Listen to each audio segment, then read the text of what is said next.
Falconry podcast with Ben Woodruff. Hello everyone, Ben Woodruff here with another episode of the Falconry podcast. I am here today with John. Hey, how you doing? And with Amanda. Hi everybody. And with Bryce. Hey, how's it going, guys? And we're happy to all be here. We're actually going to be talking about an interesting subject today, and that is some of the different perspectives of being an apprentice, first coming into the sport, and what some of the hurdles are. And we wanted to share our different perspectives because we span an interesting range of time. So, John, this was your idea. Do you want to say a little bit about just kind of what the thinking was on this? Well, as over the years, falconry's changed quite a bit, and even the apprentice system has changed, and how it works and how the licensing works and the things that you need to do to get started. So, I thought it might be a good idea to compare and contrast and see how, we kind of have a pretty good understanding of what we went through, but, it's interesting to find out what some other people went through. Absolutely. Well, and I think that people coming into it, we've talked about it before, just like some of your reasons can be radically different from wanting a new exciting way to hunt to just a love of the birds, and that can evolve over time. So, and it's happening in unexpected ways. Like we talked about in the Kestrel podcast, how, we thought that when things opened up and apprentices could take more species, we all really thought that suddenly every apprentice was going to, go get a peregrine or something for a first bird. And instead, more people are flying kestrels than used to. Yeah. And I guess as we talked about in our kestrel video, a lot of things have changed in that regard. But I think, apprenticeship has in a similar way. Yeah. And where the information comes from. That's so I guess I'll just kind of share briefly mine. It's good to know history. I don't think it's the most important thing, but it's good to know where we came from to understand, just in general, some of the dangers of what can be lost in falconry and how much work was done in the past. But falconry, I think, was really sort of the laws in America anyways, were based off of the old trades. You have blacksmiths or that, and, you have barrel makers and cobblers, those kind of things. And you would work under a master who would teach you a trade. And, you kind of learned from them. And then once you made it to the middle rank of a journeyman, then you could start kind of coming up with some of your own ideas in that trade. And eventually you were a master yourself.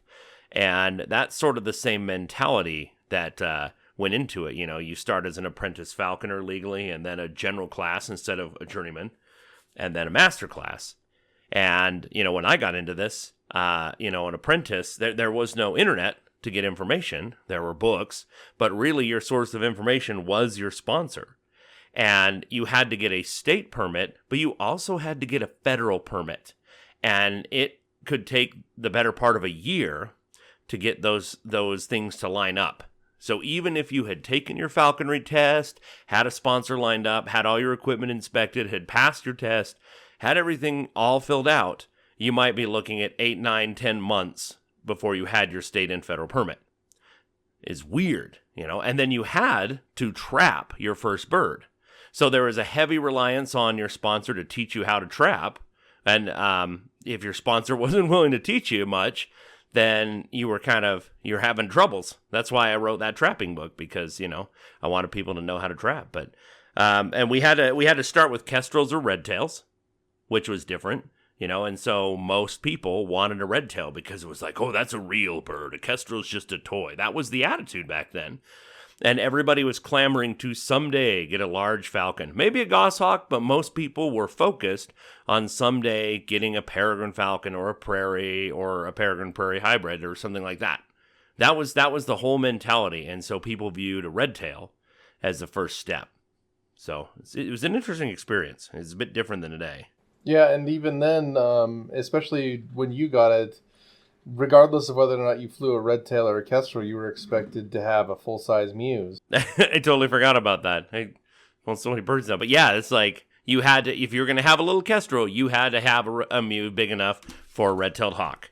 And the concept of keeping a bird inside was absolutely foreign to the government back then. Yeah, and that put a big barrier to entry on a lot of falconers. In fact, when I was looking into getting into falconry, it was just a few years after you. And that was my biggest barrier to entry, was that I just couldn't afford to build facilities for it. And truthfully, if today's laws were in existence back then, I would have been a falconer when I was 14. So that's a huge deal there. Well, that is a beautiful option today, is that you can have an indoor bird. You can have, especially with micro hawking, if you want, you can be like, look, I have a perfect perch, a perfect setup indoors. The weight management is great. And that's something that is now understood and recognized by most states. They're like, oh yeah, well, of course, that makes sense to keep a kestrel inside. I can understand that. It's not the only way, but it's respected now. Yeah, I think that the idea of an indoor muse was something that was really new to falconry when I started. And I started a lot of years after Ben. I was 22, I think. And we did it. We actually experienced what Ben was talking about. I got the test passed, and I used the California Hawking Club study guide, which was really the only study guide that was available at the time. And there was some fairly significant differences between the Utah test and the California study guide. So there was that. After passing the test and getting my license in Utah, we submitted everything to the federal government, because just like Ben mentioned, we had to submit everything out to federal, and then they sent you a federal license. Well, for me, that didn't arrive until December. It was like 3 months. And so we were trapping right at the end of the trapping season, because again, back then they also heavily restricted when we could trap. I forgot about that. Yeah. Oh my God, I can't believe I forgot about that, man. I'm getting old. Yeah. But that's true. And it was weird because we had an allotted number of days. So September and part of October, it was like weekends you can only. trap on the yeah. It's like, what the heck? And then okay, now you can do. And then I think January 31st was the last day of trapping. Yep. And it's like, I remember because we trapped Jessica, that black Merlin, 1 or 2 days before the end of trapping season. But it's like, now that's so ridiculous. Now it's like, you got a legal trapping permit? Yeah, okay, well, you're fine. Not thinking about dates or seasons. Yeah, that was a concern for us, because I think we trapped my bird, it was in January, and I think it was about 2 weeks before the end of the season. So it's, you almost didn't have enough time, or I almost didn't have enough time to see if my bird, Lady Vox, was even a viable falconry bird. And, most are, but in that case, as an apprentice, as someone who's really inexperienced, it was a hard thing to deal with. I mean, I couldn't just go back out in the middle of February and get another bird. But yeah, that was how it was back then. And you could only you were lucky because what you wanted was a kestrel. But if it's like we didn't you were still in the time you could only have a red tail or a kestrel. Now, by comparison, Ben, when you were an apprentice, there was really just books, and then you could go to falconry events and see other falconers, and then you had your sponsor. Well, when I came into falconry in the early 2000s, the internet was starting to kind of be a thing with falconry. And those communications were starting to get narrower and narrower and more plentiful. And I had the Yahoo groups that I was a member of, a group called Kestrel Fans. And a lot of Kestrel guys will still remember that if you were involved back then. But yeah, back in the day. But yeah, so we started having these additional connections and being able to talk to falconers across the United States or even all over the world that had these different methods, which, I think that it's a double-sided blade, right? A double-sided sword, absolutely. Where you get good advice, but you also, if your sponsor's teaching you in a specific method, and that there's a lot of things that work with kestrels, but if you're flying a bird that a specific method is most effective, and your sponsor is trying to teach you this method, but then you're trying stuff from other falconers from across the world that might be using completely different training technique, I don't know, that can be difficult. Plus, not all ideas are good, right? Yeah. Well, and peer pressure in that sense kind of didn't exist when I got into it. There's falconers are jerks, I mean, it's true. There's a lot of ego involved. And so, yeah, people sometimes say hurtful things to each other, but Like, I've seen people nowadays where they'll be part of some, Facebook group or something for some species, and their sponsor is telling them one thing, and they will refuse to listen just because some figure on that Facebook group who's really popular, might even be in another country, is saying, no, you got to do this, you got to do that. I would never do this or that. And everybody's like, yeah. And so you're like, oh, I'll get mocked by this group if I do what my sponsor said to do. And it's like, it's really interesting because on the one hand, it's like you said, it's a two-sided sword, a two-edged sword there. Like, it's so much benefit and knowledge and sharing and collaborating has happened because of the internet and social media. But also, like, I've just seen how people aren't listening to their sponsors. They're not, there's a certain lack of humility. Now, a sponsor is just a person. They're not perfect, but they're giving their time. They're trying to help you out. They're trying to give you a solid foundation. And I'm seeing more and more just a lack of respect for a sponsor's time. And it makes me wonder if, people will get away from that eventually. Will the laws be restructured in a way that's like, you don't need a sponsor? Or will, I don't know. I'm curious. Well, there's certainly advantages and disadvantages and to go back to the internet for a moment, the internet and the way that it's utilized and the way that people are has certainly changed with social media. And I think that's a pretty good transition into Amanda, the first apprentice here to speak up. So tell us about your entry into falconry. My entry into falconry was about 15 years ago when I met John.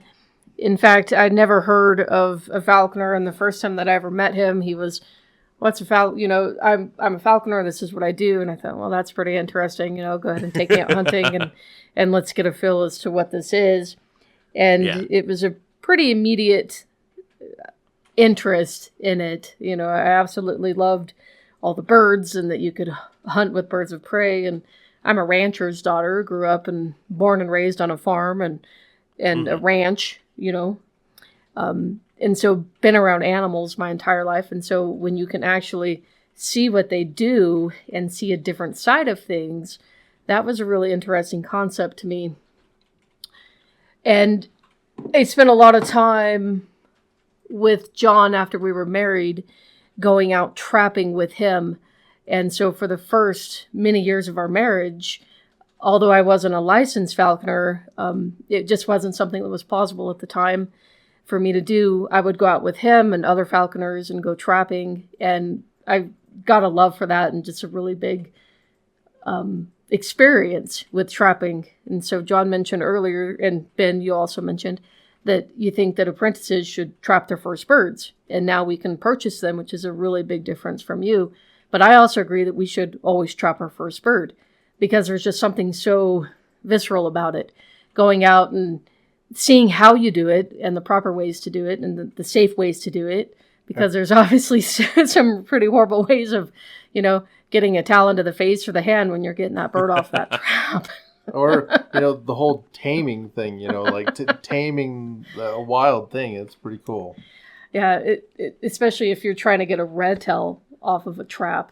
We've accidentally caught a red tail once when we were meaning to. Yeah, the trap was only weighed down by a Doc Marten sandal. Yeah. And so I'm running after this red tail as it's dragging the trap down across the field. You were supposed to be a kestrel. Yeah. There is something very different about Arizona trapping, And so those kestrels in Arizona, they just come down at the first thing. Sometimes we would just put a trap out and we couldn't even reverse the car before there was a kestrel on the trap. So we started throwing the trap onto the hood of the car and then just turning the car off.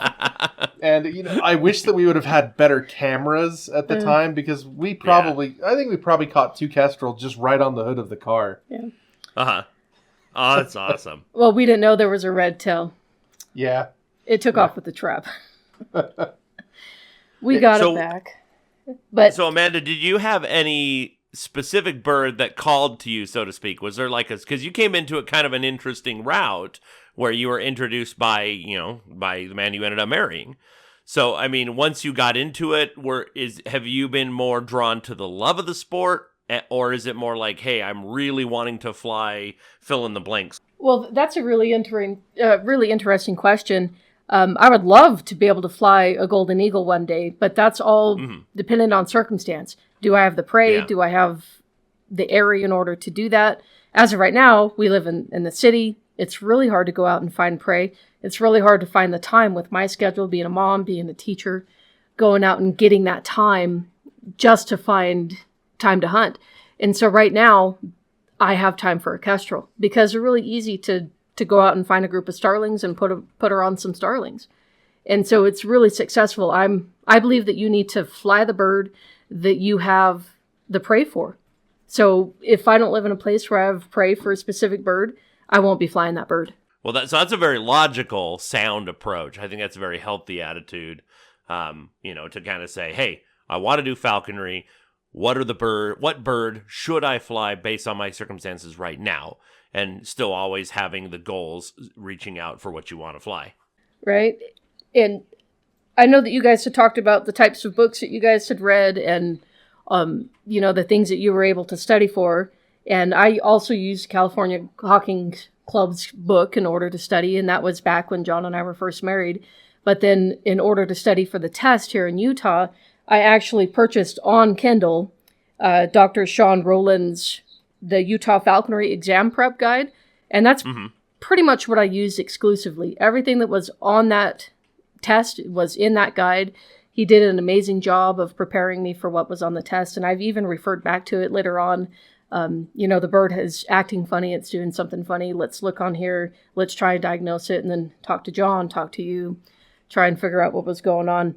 So you guys had to wait months, whereas for me, it was 2 weeks. By the time I was able to purchase the book, read the book, schedule the test, take the test, get my results, I was a licensed falconer in 4 weeks.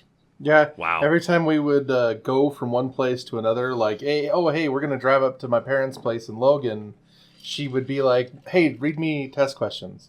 So I'd pull out the Kindle and I would ask a question and then she would give an answer. And then if it was wrong, then I would do the whole explanation. And if it was right, I would just go to the next answer. And it was tough too, because there is what's on the test and then there is what you do. And they're not always vastly different. Okay. Most of the time they're factual, right? But sometimes, and I don't have an example right on the tip of my tongue, but they're not always exact correlation between what's on the test and what is done currently in falconry. I called them on it once when my ex-wife took the test years ago. They had based it largely off of some book that was a really good book, but it was Eastern United States falconry. And there was a question in there about what's the best trap for red tails. And it was saying doing like a bow net setup, like with a blind. I remember that question. Yeah. And I'm like, and she didn't pass that one. And I went back in and talked to the guy. I'm like, hey, I literally wrote the book on trapping. In Utah, that's what, even though they work good, that's a lot of work. It makes a lot more sense to use a ball chattery or a pigeon harness here in Utah. So, and they're like, okay, well, we'll give that question. And then she passed. So there are things like that on the test, where they don't quite correlate to what you do. So that's why we always tell people, if you're going to go take the test, don't feel bad if you don't pass. Just go back out to your car and write down everything you didn't know or that you think you got wrong so that you can prepare next time, because it might just be answering the questions correctly, even if it's not applicable in your state. Right. Isn't it more like guidelines? Yeah. More like guidelines than actual rules. And you remember there was a test question that comes out of my mind. And this was the old test questions, Ben, if you remember. There was one about speaking about falconry in public and how you. The answer to the question was, so an ignoramus doesn't become a falconer. You remember that? I do. And it was such a weird question, and I totally understand. That is something that we have concerns of. You don't want people who have bad intents or whatnot to become a falconer, but I thought it was odd that that sort of thing was on the test, because to me the test is more about understanding birds of prey and understanding what's going to be required in falconry, and a heck of a lot less based on just memorize these test questions. You know what I mean? Yeah. The very first test I took way back in the 1900s, there was a question, and it took us forever to find the book that this question was in. It was like, which raptor has obovate nostrils? Obovate. I'm like, what the heck is obovate? I don't even know what that word, obovate. And apparently it's some oval shape, and supposedly the answer they were looking for was a goshawk, which is stupid, because whatever nostril shape a goshawk has, a sharpshin and a Cooper's do too. But they're like, name the only raptor in Utah with obovate nostrils. And I'm like, what? Who cares? I took that test too, Ben. In 1993, 1994, I took that test. Old test. It was rough, man. I read all of the books that they recommended, and I was a 14-year-old, and maybe I wasn't the best student, but boy, that was a tough test back then. The one that I took in the early 2000s was a bit better, but the newer one is even better than that. Yeah, they're more applicable. It's not that they're easy now, but they're a bit more pertinent. Exactly. Where before it kind of seemed it was a test for the sake of a test. Yeah. Well, there's a requirement that you have to pass a test. So we'll come up with something. And now, apparently, there is an old one, and I think this was the one I took at one point and then didn't pass, and then the next time they had a newer one. But there was one where it also was the same test for some banding permit for ducks. And so there was all these questions on identifying waterfowl. And what time of year, this and that. And I asked after, I'm like, well, this is the same test we give people if they're going to get this banding permit of some kind. And it wasn't in there very long, but I'm like, oh, okay, that doesn't make sense. It's like taking a hunter safety class and having all these questions about watercraft safety, you know? It's like, okay. So you want to get a hunting license, huh? So how exactly do you start this jet ski? I don't know. What is the applicable size of a life preserver for a person of this age? What?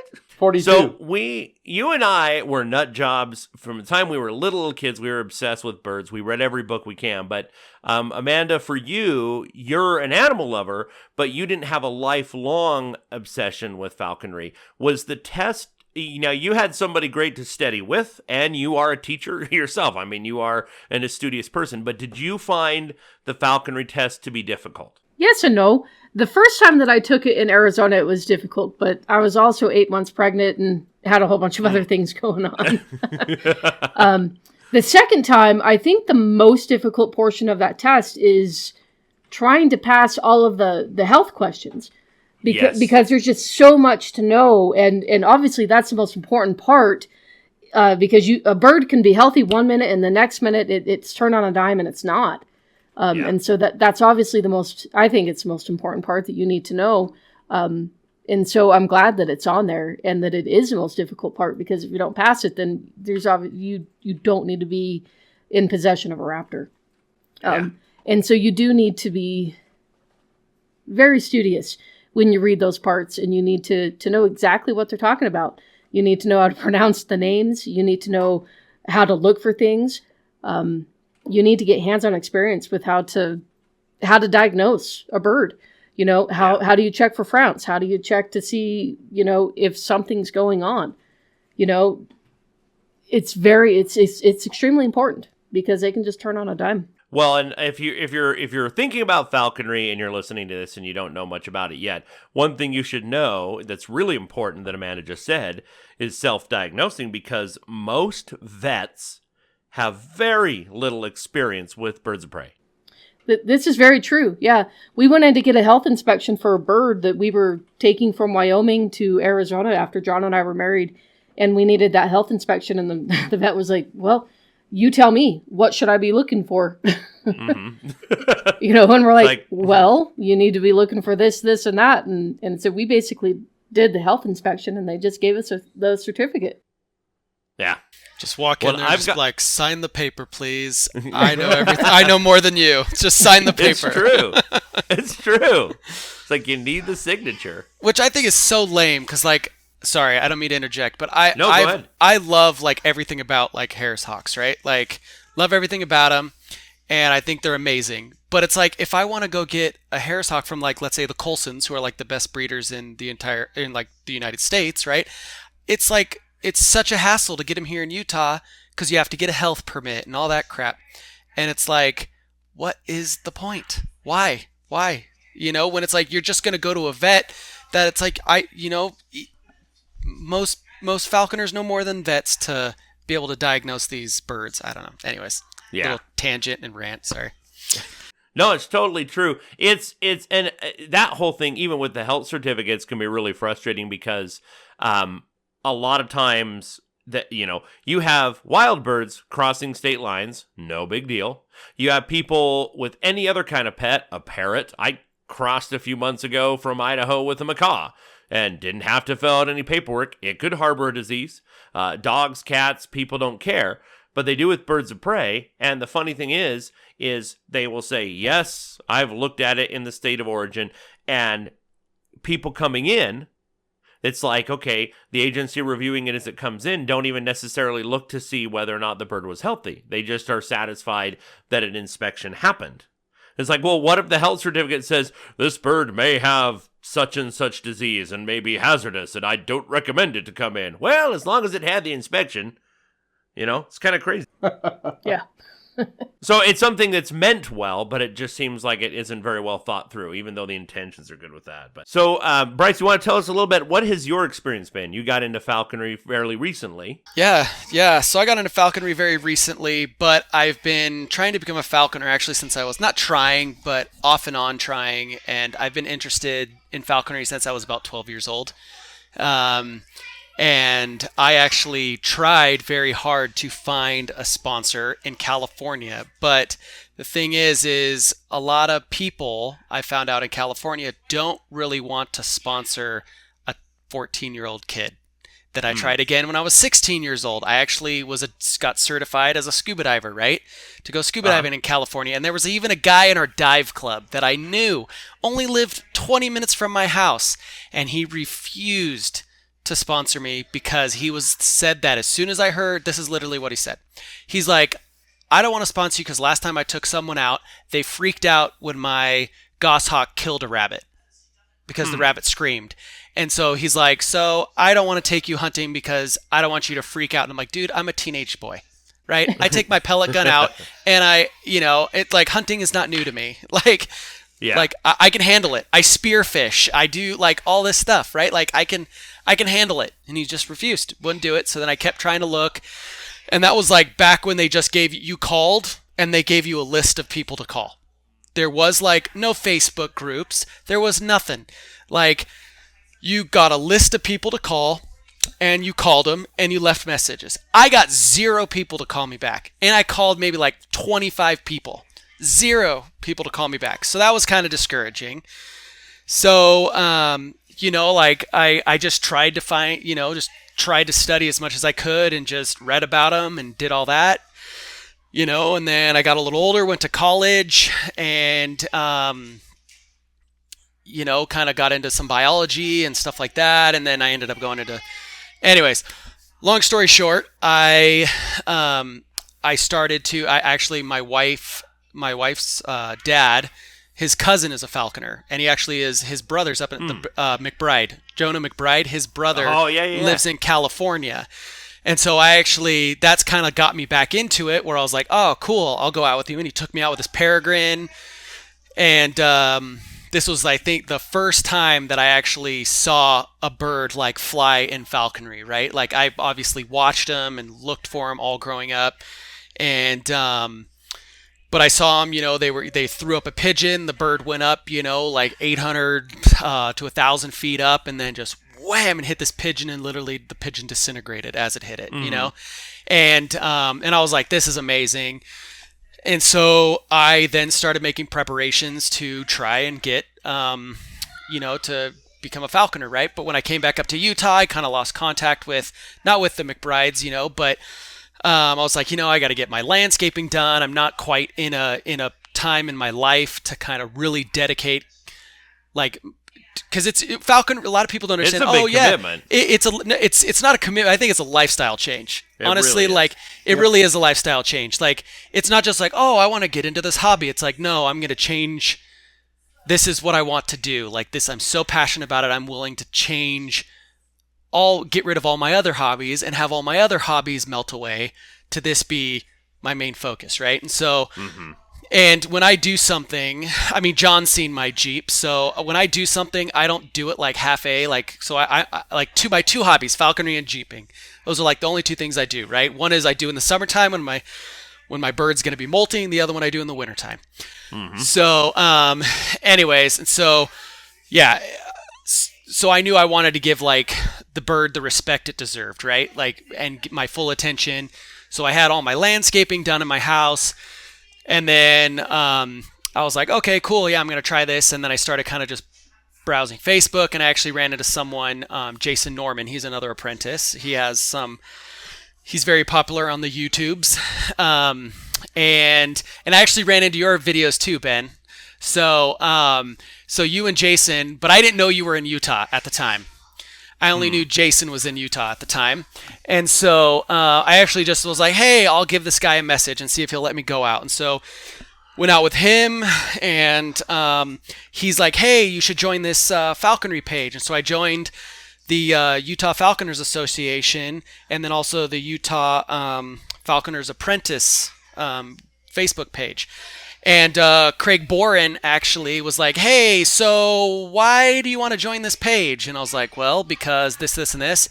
And him and I actually started talking, and, you know, he didn't, like, for lack of a better word, he didn't grill me by any means, but he did ask me questions, you know, because I guess they get a lot of, like, you know, people who kind of like tire kickers. Exactly, who kind of just like, oh, I want to get into falconry because I want owls, right? And it's like, well, okay, that's just, falconry permit is probably not the greatest thing for you if you want to get into owls, right? There's other avenues you can work with owls.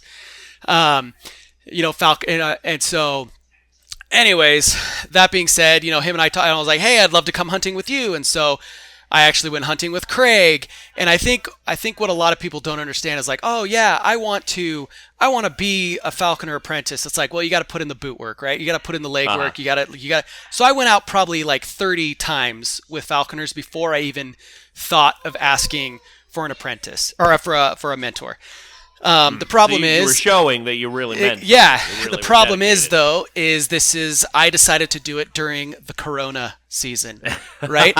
So there was no falconry meetups to do, and so that being said, and some of the people were saying, oh, well, you're starting kind of late, and I was, you know, in October. And so I actually studied. I took my test. I actually didn't study all that much because I kind of like to think I was studying a lifetime for this test. And but I did use the Utah Prep exam, and I actually scored a 91 on the test first time I took it. Nice. So nice. Well done. Yeah. So I was like, oh wow, I didn't think I'd do that good because I do not test well. Like, anyways, so I was like super proud about that, and. You know, and then so I started buying equipment, and I started going to more like meeting up with more people and kind of talking. I was actually going to have Jonah sponsor me, and I was actually talking with John at the time too. And Jonah's like, you know, well, if John won't sponsor you, you know, then I can sponsor you. I just think that you need someone a little closer to you. And I said, you know, that's a valid point. And so, yeah. And so that being said, I talked to John, and John was gracious enough to sponsor me. And then once I got his approval, this is actually going to blow you away. I kind of get obsessed with stuff. John can attest to that when I'm hitting him up on Marco Polo every 5 minutes. Oh, my bird's doing this, right? And so I tend to like, I tend to obsess over things a little bit, and I want to do everything like right, and I'm like focused. So I'm like eating, breathing falconry at this point. And so I actually call the falconry, like the head of, I can't remember her name, but they actually like gave me this lady's cell phone number. I feel bad now, but they gave me her cell phone number, and she's the one who does all the paperwork. And I called her up, super nice lady, talked to her. She's like, yeah, if you have all this stuff, then just let me know and just go down to the thing and I'll push it through. And so like they called the division. The division actually came, and I was in the process of building my muse, but Jonah had a great idea of where, oh, hey, you have an unfinished basement. Just turn your unfinished basement into a muse. And I was like, gotcha.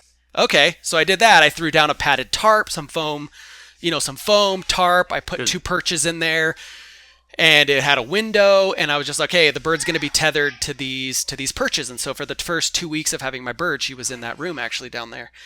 And then I actually moved her to my outdoor muse.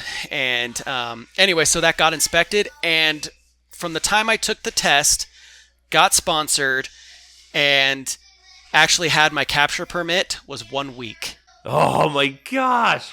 And that was because I was calling people to say, hey, listen, I want to drive down to the division's office right now. And can I pick up my capture permit and all that? And they're like, yes, but it usually takes a little while. I was like, I can wait. I'll wait. And so they literally just pushed it right through when I was in the office right there. And I walked out of the division headquarters in, I think it's like Payson or Springville or something like that, with my everything in hand. And I had literally talked to the lady the day before. And the division officer, they gave me his cell phone too. Or no, they told me, I gave them my cell phone. He texted me and he's like, yeah, this is my cell phone. Just text me whenever you want. I was like, can you come this afternoon? He's like, yeah, I wasn't working today. Yeah, I'll come this afternoon. And so he comes that afternoon to inspect it. And then the next day I had my capture permit. Wow. And my COR. So, and then that was like on I think that was on like a Tuesday or something, right, John? And then we went trapping that was on a Wednesday. And I think we went trapping like on Saturday. Yeah. So, and I had my red tail on Saturday, and and Dang. It's been history. Yeah. So, but I mean, there was a lot of legwork. I mean, if you count into the fact of me, like shadowing Apprentice, years and years and years, like not even factoring that, but I mean, like an actual avid effort. I mean, it was months, right? Because you can't just like say, oh, hey, yeah, I'm going to find the sponsor and this, like he has to mentor me. It's like, no, this guy's, John's taking, and so are you too, Ben, but it's like you guys are taking 2 years out of your life to teach someone how to do this sport, and you guys get nothing real commitment in return. And you get nothing in return. Like I'm not paying you guys, other than just the joy of serving, right? Like, I mean, other than knowing that you guys are like putting effort into give the sport a future, right? Like that's all you're getting. Like that's all you get. And I mean, maybe some people might find joy in just mentorship, but I would say for the most part, most falconers are kind of not people. So yeah, they don't like people. They'd rather be out there alone. They'd rather be out there alone. And so, I mean, you're asking someone to give up 2 years give 2 years of their life to like help you through this and learn this. And then not only that, like they're responsible for the health of your bird too. So, that weighs on them as well. And so I wanted to make sure that like when I went in, that people knew like, no, I'm serious. Like, this is not just, I didn't just think of this like 2 weeks ago. This is something I've wanted for a long, long time. I've waited. I'm not having any more kids coming, and like with my red tail, I bust my butt, right? I'm going out like 3 to 4 times a week and I'm going 2 hours a time. And so it's something I enjoy, and I put in the legwork to get my bird to be able to take game. And she took her first rabbit a couple weeks ago, and like had I had been a little faster, but I had a blister forming on the back of my heel, we would have had number 2 and possibly number 3 today. But and it's hard right now because rabbits are rock bottom right now. Yeah, well, and she grabs them every time we go. I would say 1 out of 3 times she's pulling fur, but it's just it's hard. Like I knew if I could get in, like if I could go out every time and at least get her like 6 slips every time, we'd be slaying the rabbits. But the problem is when you're going out for 2 hours and you have 1 slip, and she's like, this is not working for me.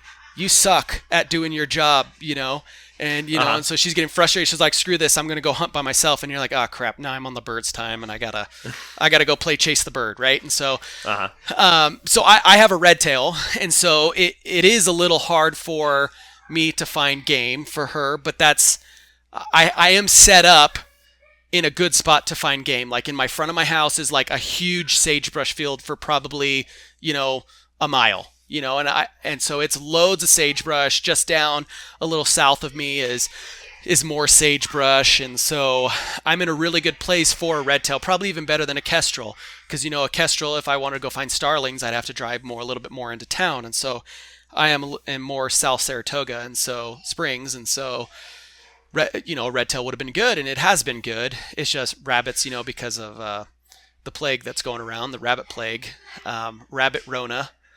But it's just making it hard to find them. But it's not for a lack of effort, I guess. But yeah, go ahead. And Bryce, you have a job that allows you to work hours that you need to in order to do the hunting that you need, right? Yeah, so I'm a software developer, and I work for an awesome company that lets me have a little bit more. Like, granted, I still have a 9 to 5 that I have to do, but they're a little bit more understanding if I want to wake up at 7 in the morning to be off by 2 or 3 o'clock, and some days, if I want to, on a Tuesday or a Thursday, right? Like when my wife's working, I drop the kids off at school, I can go, well, it's been doesn't get light very soon, but if I want to hunt when the light gets a little bit lighter, I could go leave at speed at the field at 8, hunt till 11 and be back 11:30, right? And so so I have that type of flexibility, but it's not like I can just say, I don't want to go into work today, I'd rather hunt. It's not really that. I still have a 9 to 5, but I can kind of be a little bit more flexibility, like when I come in and when I leave, and as long as I'm getting my stuff, we're more of, I guess, more of a results type team rather than a butts in the chair type team. So gotcha. So I've been very, very lucky in that area. That's allowed me to be able to go out and hunt so much with my bird.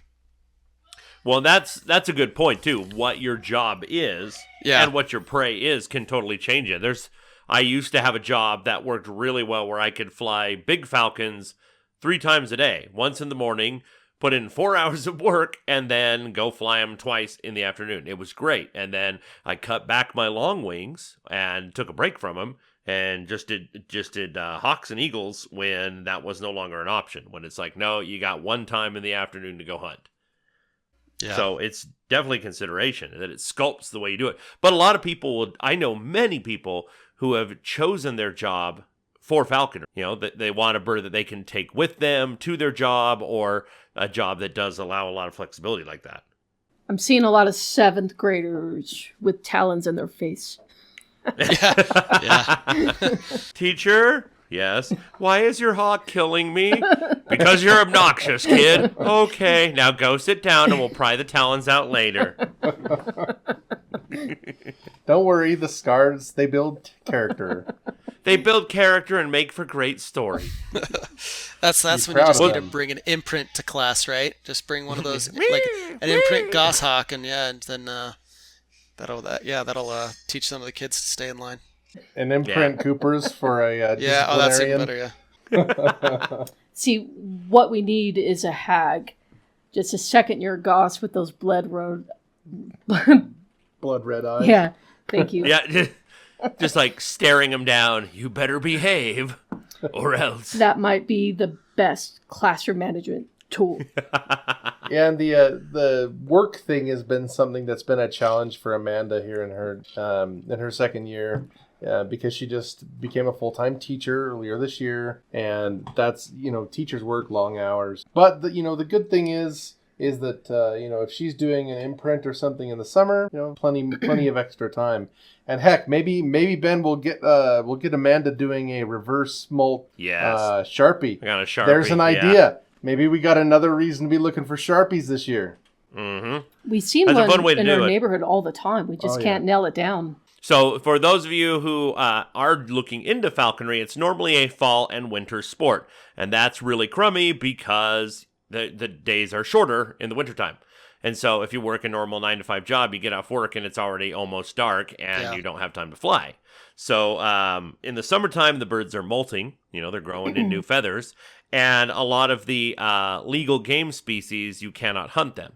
But if you have something like a sharp-shinned hawk, you can do a reverse molt. There's a way to get it so they molt in the winter, and that then in the summertime you can hunt unprotected species like sparrows and starlings and have a great old time hunting in the summer when you have more daylight as well. So there's always options. We are going to do another podcast on, John and I were talking about this, just on odd and unique hunting styles and methods that aren't just your traditional ways. That's one of them we're going to talk about a little bit more, is the reverse molt. I think it'd be a good one to do. Ooh, I'm looking forward to it. One thing I think is important to remember, is falconry has some really, really high ups, but then some also really, really low lows. It is a lot of work. I think people who want to come into the think, oh, I'm going to do falconry because I want to have a pet. It's not that, it's not, it's very much, I think people lose sight of it as being no, falconry and hunting are one and the same. It's not like falconry for pet keeping. Falcons and hawks, they make crappy pets. It's not like a pet keeping. And so I always knew I wanted to have a bird that I hunted with. I knew that from the beginning. I wanted to have a bird that I hunted with, and I someday I would love to have a goshawk. In fact, I know right now, with I have a lot to learn before I even try an accipiter, right? I think I'm talking with John, I'm probably gonna, fly a Harris hawk next year. And because rabbit population's so low, and I'm going to try to get it on some ducks. We'll see. It might not work. It might work. We'll see. But those canal ducks, man. Heck yeah. And I have a canal right by my house that I just literally, 4 weeks ago, there were 100 ducks that were all down low. And if I snuck right up, I could hopefully throw my Harris at them. And I'm even thinking about, picking John's brain and trying to take the doors off my Jeep and car hawk my Harris hawk, So but anyways, that being said, it's a lot of work. It took so many of those week hunts of just not even hunting, just chasing my bird around and begging to the falconry gods to have my bird come down from that damn juniper. I get her out, put her on the T-perch. No, I'm not sitting on the T-perch. Peace! There's a bigger juniper. That's what I know, is I'm sitting on this juniper. And you just have to remember, you're on the bird's time out there. It's the bird's time. And that's and so there'd be so many times I had this awesome plan. Yeah, we're going to hunt. We're going to see this. Or she's sitting in a juniper and I'm walking over to grab her, because you can't reward a bird that's, you can't just call it back to the fist. Oh yeah, she's back to I'll just get her to come back. That's what we've been doing. Well, no, that's not the point. Right. And so I'd walk over there and then of course I'd flush the precious rabbit that we've been trying to flush for the last 30 minutes. I flush it and she's out of position, right? And so it's stuff like that you're just the beginning. But I tell you what, when it all comes together and you get that first slip and she just dives, bam, and crashes that sagebrush, or I'm sure with Amanda, it's bam, she hits that starling. Maybe she doesn't even catch it, right? But you're just oh man, she she took that stoop at that prey, and it just feels so good. And then it's oh cool, let's try to get another slip, and then you keep going, and then you're then when they first take that first prey, and it's I remember when she hit her first rabbit, we were pulling fur all the time, but she the first time she actually hit one and held on to it, I just couldn't get to her fast enough. She went up, and my bird loves to almost do she loves to soar. And so sometimes she'll just go up and she'll actually circle around me and wait for me to spook prey, right? And so she, from 150 feet, just wham, and crashed this sagebrush, actually broke a branch in the sagebrush and nailed this jackrabbit, right? But she was 2 football fields away, and I'm trying to run with my T-perch and my big old bag on the back and trying to run over there in my boots, trying to do a combination of keeping my eyes on her and not tripping over all the sagebrush I'm jumping over. And I get within 5 feet, and finally, she pulls free, because you gotta remember, jackrabbits are freaking strong. Oh, they're massive. And so I'm just oh man. And so then we try another 2 weeks of going, and then she nails one and just hooks it right behind the Achilles tendon and just rides that thing like a freaking cowboy. But she was not letting go. Yeah, takes she them a was while not to kind letting of learn go. where that off button is. You know, with when it comes to red tails getting up and getting onto the head, that's really where, because you know, you mentioned that your hawk kind of got carried by a jackrabbit, and that's not very uncommon for hawks that catch their first jackrabbit. They grab a hold of that hind quarter, and the jackrabbit just takes them for a ride. And they really have to learn to climb up that and get a hold of the head so that they'll stop, you know, bucking them around. But you know, speaking of first experiences, Amanda, why don't you tell us what your first successful hunt was like? Well, we spent a lot of time looking for flocks, and I think that was the hardest. I'm sorry. I think that was the hardest part, trying to get out and get that kestrel going, is looking for those starling flocks.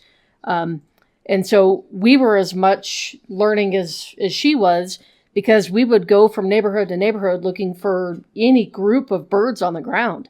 You know, 2 or 3 birds on the ground. And her first successful one was, how long had we had her? We had her about 3 weeks out on prey, and we were driving down the street and we saw a flock that was kind of up on a berm, and there was probably 15 birds in this flock, and it was the largest one that we had seen that day, and we were pretty excited.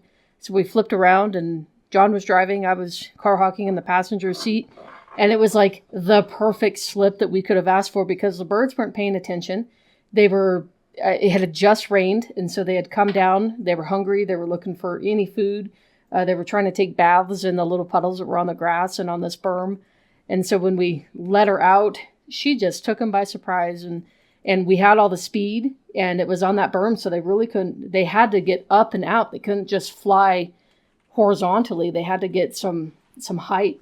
And she took one down by surprise, and it was pretty cool, because she took it on the wing. It was trying to get up, and she grabbed it, and she just reached out in front of her, and she started squawking, and she looked back at me like, help, help, help.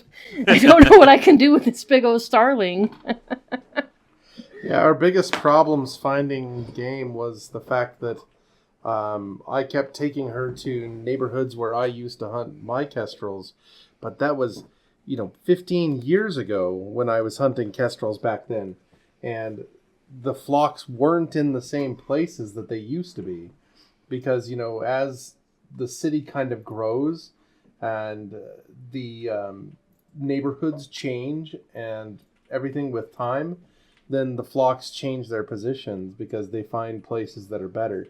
And we simply weren't finding them where I used to find them.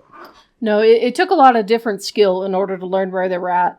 And I think as time went on, because we would go out and we would drive for 2 or 3 hours sometimes without seeing anything. And you could tell that she was getting frustrated as much as we were, because she just wanted to go and hunt. She knew exactly what we were doing. So when we would deny her a slip, she would see a bunch of starlings in a bush, and we wouldn't. And so we wouldn't let her go. And she's like, oh, man, I could have caught that. So we got better at finding these flocks. And that's one of the things that John and I have gotten pretty good at, is knowing when we're driving in the neighborhood looking for car hawking slips, how to track these starlings, how to track these flocks, what to look for. And so we'd be able to track them from one neighborhood and see where they were going. And we've had some pretty successful times where we would get her on, 5 or 6 slips within an hour. So that was pretty fun. It takes work, though. I mean, that's the thing, is that both of your experiences, whether you're hawking starlings with the kestrel or jackrabbits with the red tail, you guys are having to put in so many hours before you're having success. And then once you're there, you start to have it happen more frequently. But I think that is one of the limiting factors with a lot of apprentices. If you get into it just to have a cool animal, you're gonna burn out before you reach that point. Yeah, and it takes a lot of patience at the very start in order to find it, because you're driving around, you're looking for slips, you're in the field, you're looking for slips, and you finally find one, and the bird misses. And then you're like, great, now we're back in the situation. Sorry, bird, we have to try and find you another slip, and it took you so long to find the first one. And it's just trying to give them the opportunity to be successful. And so I think that's a large challenge for apprentices, but even for experienced falconers, is just finding them that slip so that the bird gets that experience. because if they don't have enough experience to know where that off switch is, then they're not going to be successful. For my bird, for the kestrel, it took her 5 or 6 slips to be able to not look back at me and go, help, help, help. Whereas this off switch, she knew exactly where to go with those starlings.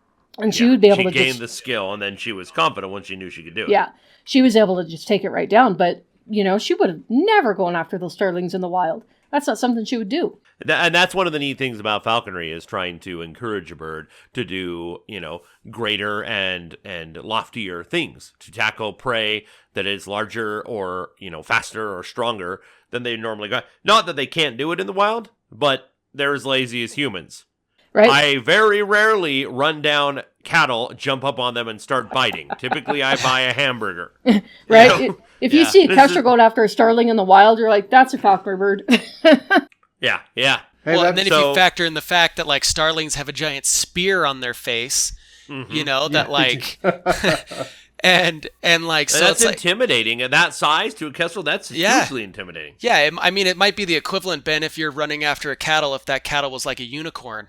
Yeah, that actually is. You were trying to run down a unicorn to eat it, or even better, like a wild boar or something with just your face.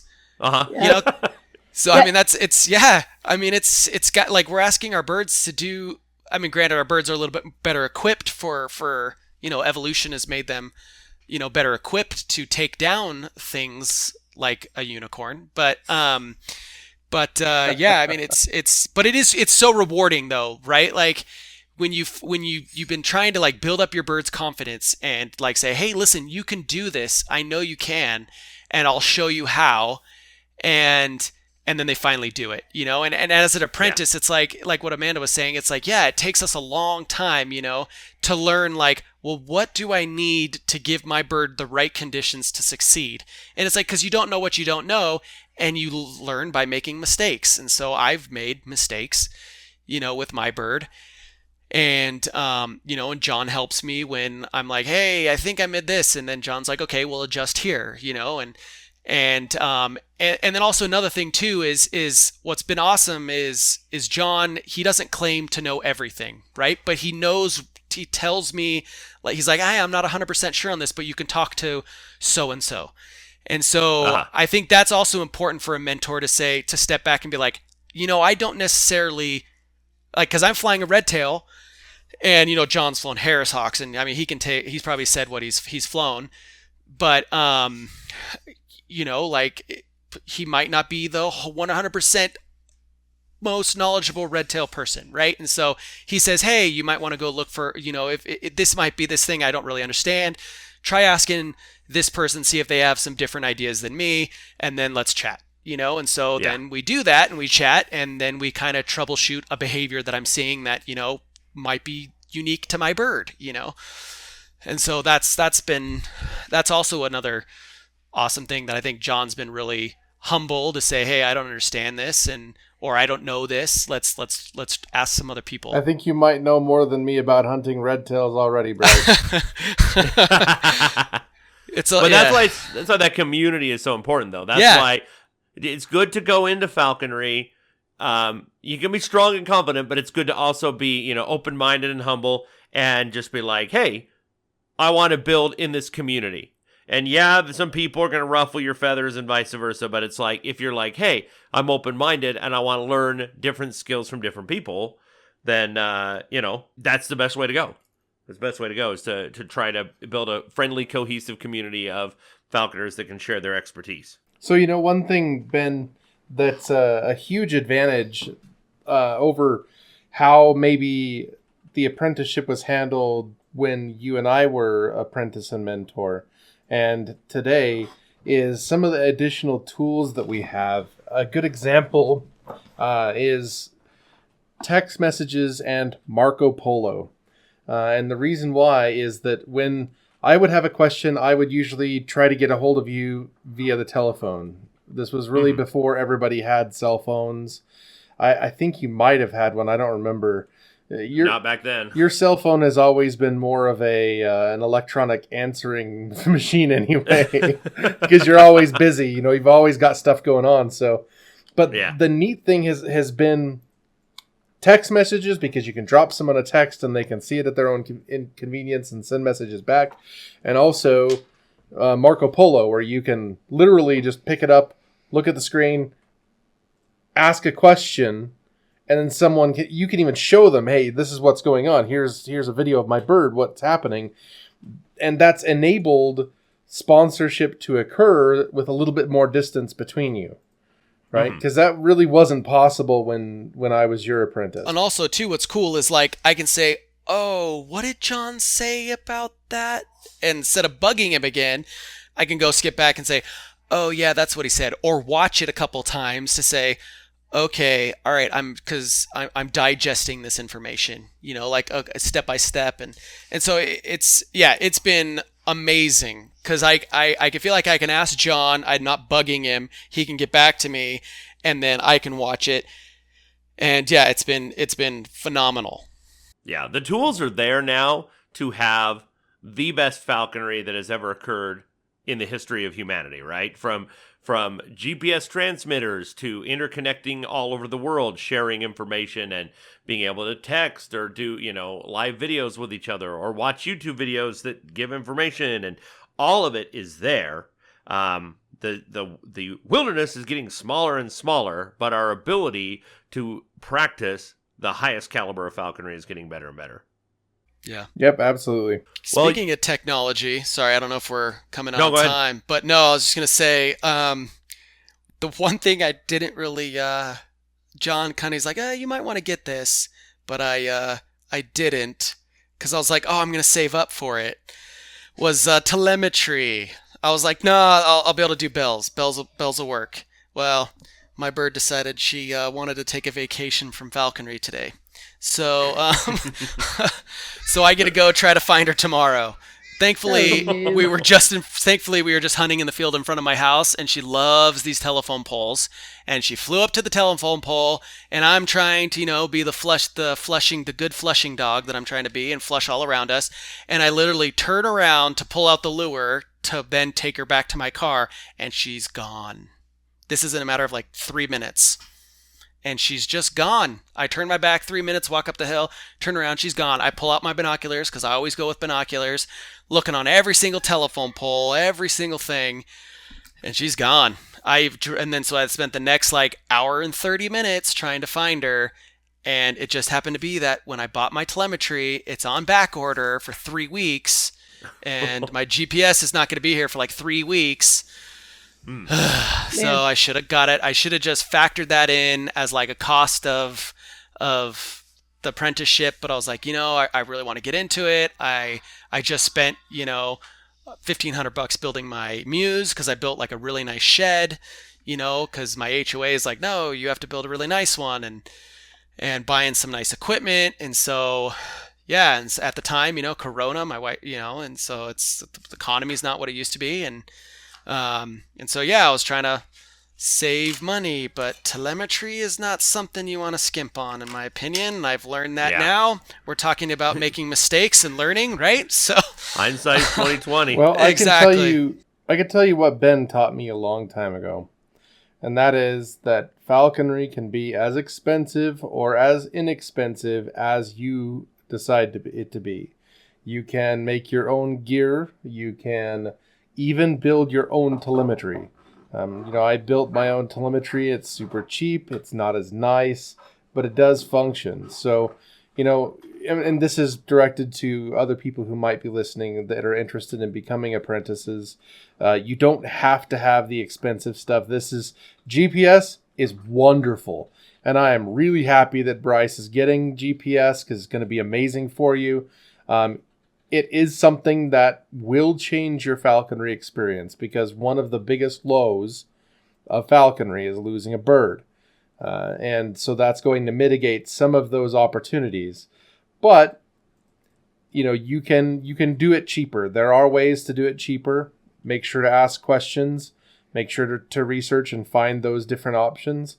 But boy, if you can afford it, definitely go with the GPS. Yeah. We've had tons of experience with just birds taking off on us. I mean, even last year with going hunting with John, his Cooper's Hawk took off on him, and we didn't have telemetry on it. And man, those Cooper's Hawks, they don't sit on poles. They will get inside of a bush, and within a matter of 3 seconds, not 3 minutes, but seconds, and those coops are gone.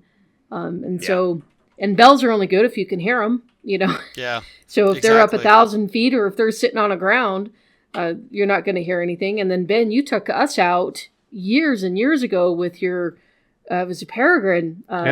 So started with an S. Saber. Saber. Yeah. You took Saber out, and Saber went up, and we lost sight of Saber. And I think we spent 3 hours looking for that stinking bird. Yeah. And it was within 1,500 feet of where we lost it. And we had telemetry too. Yeah, we had the telemetry on. Telemetry. That was insane because it was on those berms and it was all line of sight. So that bird would hop on one side of the berm, and the telemetry would start beeping like nuts, and we'd start driving, and then she'd hop on the other side and it'd stop. And it's like, where the heck did she go? Mm-hmm. So it's insanity. It's such a crazy thing because Bryce, it's kind of like you said, falconry is going to have the highest highs and the lowest of the lows, and it's a very different thing. It's a very different situation. I've had birds shot. I've had birds chased off by eagles. I've had, I had one bird, I was on one side of a mountain, and it hit a thermal, went on the other side, and the transmitter kept going wacko. And on the other side, turns out, I'm like, why isn't this transmitter working? And it turns out the battery in the receiver had just melted open and spilled acid everywhere. And it's like, you never know what's going to happen. And it's a risk. Falconry is a risk, and there's a lot of time and money to put in. But I wouldn't trade it, It's a way of life that I love, and I think I experience life itself more richly by practicing the sport of falconry. I mean, I think there's a reason why it's been around for thousands and thousands of years, right? It's because people get that, listen, I can have this not friendship, because it's not really a friendship, this cooperative, symbiotic relationship with this animal that is for all intents and purposes wild, right? It's wild. It just sees you as the same way a great white shark sees a remora, or a remora sees a great white shark, right? It's that kind of relationship, and it's very rewarding to see, okay, I'm putting in this time, and then to see that success, right? It's the sport of kings, right? That's what they. So I mean, it's amazing, and I love it. And I mean, yeah, I get to go spend hours trying to find my bird tomorrow, but it's what I wouldn't trade it. It's fine. It was awesome. She had some amazing slips today, and she pulled fur, for crying out loud. This rabbit went into open. I was like, oh, she's dropping the hammer on this thing, and just grabbed it right in its back. But, you got to hand it to those rabbits. They're slippery buggers, and it pulled free, but, I got to see it all unfold, and it was amazing, and I love it. It's totally natural. It's all nature. It's like, you think about it, a bird watcher, an experienced birder will spend their entire life hoping to see certain things, and maybe they see it once, and you get to see it every day up close. You get to see these amazing things, and that's why it's so fun to share and so fun to practice. I love it. Well, I think we're a little over the hour, which is fine, but I usually try to keep these about an hour. So I appreciate all of you, John, Bryce, Amanda. I appreciate you all jumping in on this and giving your incredibly varied experiences.